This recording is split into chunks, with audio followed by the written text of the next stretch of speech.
Welcome to Healing Through Hair Loss, the podcast where we talk about the roller coaster ride of hair loss and our healing journey. If you or someone you love is dealing with hair loss, please subscribe to this podcast. The goal of this podcast is to be a voice of support to people dealing with hair loss due to alopecia. 2020 was a year of loss, and for me, this loss just happened to be my hair. And in this podcast debut, I am going to tell the story of my hair loss, how it happened, and how it progressed, and where I am today. So let's dive right into this story. So in 2020, towards the end of the year, I started losing my hair. And at first, it was really slow loss.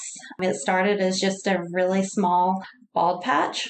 And all of a sudden, within about 2 months, it started falling out really, really fast.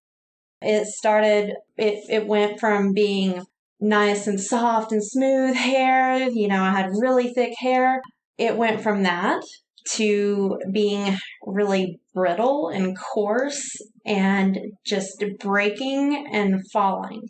And it got to the point where I was terrified every time I would take a shower because it would come out in massive clumps. I would just gently, do the shampoo and conditioner through my hair. And even as gentle as I was, every time I would rinse the shampoo and conditioner out of my hair, the hair was just falling out in massive clumps into my hand. And, I would have to clean out the drain every time I would take a shower. And it was truly terrifying. Yeah, I didn't know what was wrong. I just knew I was losing lots and lots of hair. And for those of you who were right there with us in the pandemic, you know that in 2020, we were socially isolated. And so this, in a way, worked to my advantage when I was going through this because I was able to hide what I was going through because I wasn't around my friends and family. They didn't see me losing my hair. And so I was able to keep this secret until the holidays around Christmas time. And it wasn't until Christmas and New Year's was the first time that I let anyone besides my immediate family, like my husband and my kids, know what was going on with me. And the only reason I came clean about what was going on with me is because by Christmas, when we were getting together with family for the first time in almost a year, I had lost so much hair that I could no longer cover it. I could no longer go out in public without either wearing a beanie, a hat, or a wig. And it was right before Christmas when my husband bought me my first wig. And as much as I love wigs now, they're a lot of fun.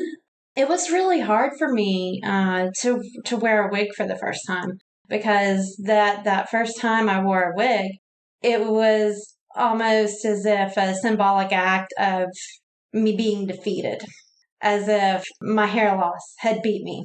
And so that was really hard. So I wore a wig for the first time to our family's Christmas.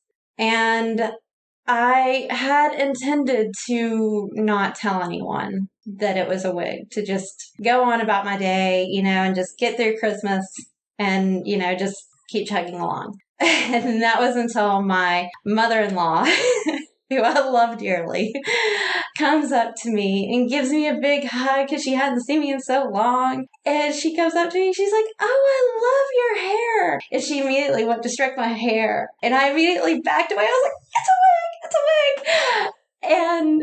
And so that was the first time that I told anyone about what I was going through because I had to come clean with her because I didn't want her to feel this dry, brittle wig and go, "What the heck?" And so I did. I told her that it was a wig, and she, of course, asked me why I was wearing a wig, and I let her know that I had started losing my hair, and of course we had this big emotional is everything okay? And it was really hard. But then after Christmas, I started talking to a few more friends about it. And by New Year's, I had lost probably 80 to 90% of my hair. And I scheduled an appointment with my dermatologist for the very first time and had my dermatology appointment to figure out what kind of hair loss I had. And so I went to the dermatologist, had a scalp biopsy done, and the day after I had my dermatology appointment, that is when I shaved my head. And it was just one of those mornings where I was having a really, really hard time with what I was going through. I no longer felt like I could, be around my kids seeing me, with this amount of hair loss. I didn't want to scare them, and it was scaring me, and I just felt completely defeated. And that morning, my husband, who is just so incredibly supportive, I don't know what I'd do without him. He just comes up to me one morning, and he's just like, "Do you want me to help you shave your head?" And I was like, "Oh my God, yes, please, please." And so we shaved my head, and I immediately felt a sense of relief. It was really liberating to just let go of what little bit I was hanging on to. And so that was that. I shaved my head, and then a few days later, I got the phone call from my dermatologist saying that I had alopecia areata. Well, fast forward another month, the alopecia areata turned into alopecia universalis. I went from having lashes and eyebrows to realizing that my brows were really thin, and I had really thin lashes, and I realized that I hadn't shaved my legs in over a month, and they were still silky smooth. Now that is one part of alopecia that I will not complain about. You will never hear me complain about having constant silky smooth legs. I will never ever complain about that. But when I lost my lashes and brows, that was kind of one of those final straws for me that really kind of sent me over the edge and sent me into another whirlwind of depression.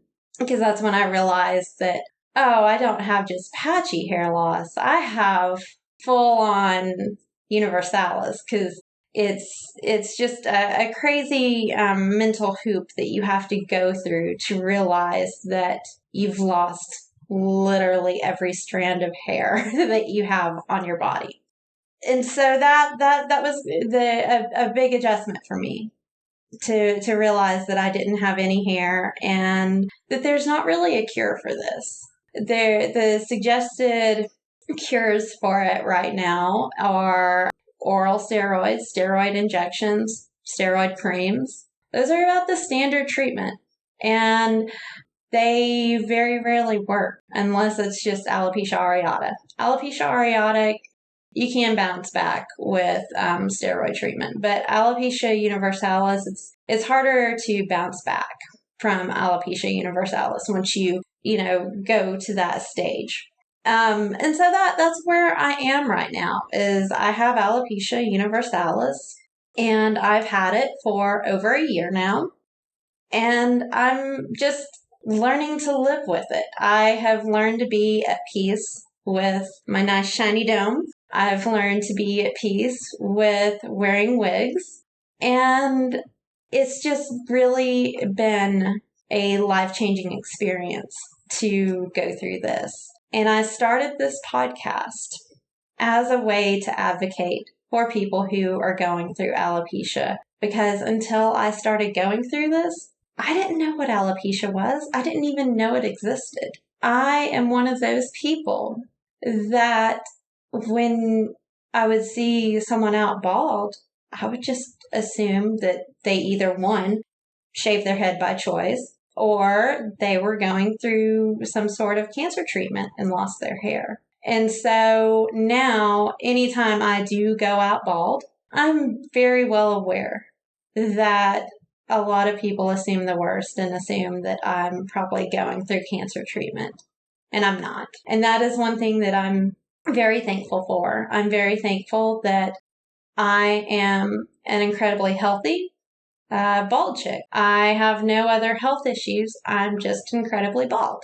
So that's where I'm at in my life right now. And I am at peace with this journey. And I really want to help other people who are going through alopecia to be at peace with their journey, because I know this journey is difficult in so many ways. And I just hope that I am able to be a source of truth and light and happiness for people, and, someone that you can look at and realize that you're not alone.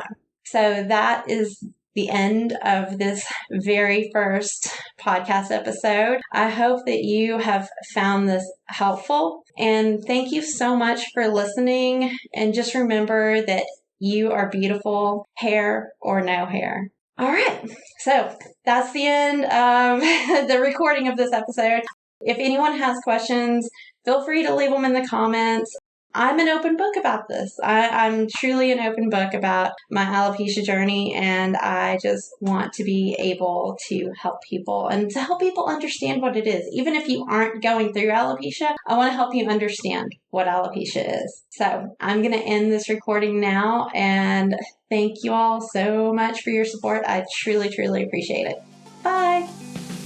Thanks for listening to the Healing Through Hair Loss podcast. Be sure to visit healingthroughhairlosspodcast.com to join the conversation, access the show notes, and sign up for our newsletter to get access to fantastic bonus content.